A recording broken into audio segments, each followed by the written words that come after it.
Hello mga kadresya!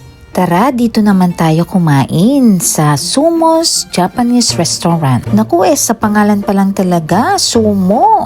Alam mo na yung mga wrestler sa Japan. Hay, ang lalaki yata nun at bigatin pa. Nag-crave kasi si Audrey ng ramen. Kaya kapag ramen, syempre mawawala ba ang Japanese ramen? Ang sarap yata nitong tonkotsu ramen at itong spicy miso ramen. At hindi rin mawawala itong takoyaki. Fried octopus balls yan. At mukhang masarap talaga.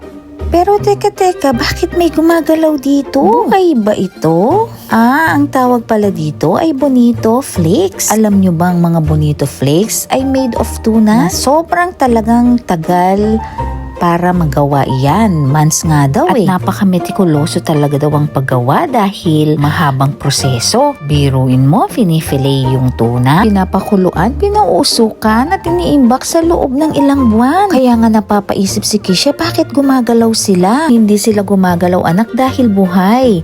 Nagre-react kasi yung sobrang gaan nila sa pagkain na mainit kaya gumagalaw. Ang restaurant nga pala na ito ay hindi lang para sa mga ramen o sa mga iba pang mga dishes. Pwede ka ring umorder ng masasarap nilang mga desserts. Kaya naman hindi nagpahuli si Kisha, bumili siya ng mango Swiss roll. Hay naku, nakakatakam naman talaga to. Kung type mo lang din namang magkape, pwede rin naman dito.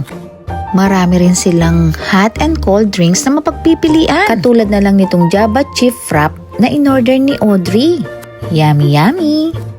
Kaya tara na, humigop na ng mainit na sabaw. Ang sarap yata nito. Kaya maraming salamat sa araw na ito dahil hindi lang kami nakakain ng ramen, kung hindi, nakapag-banding pa ang pamilya.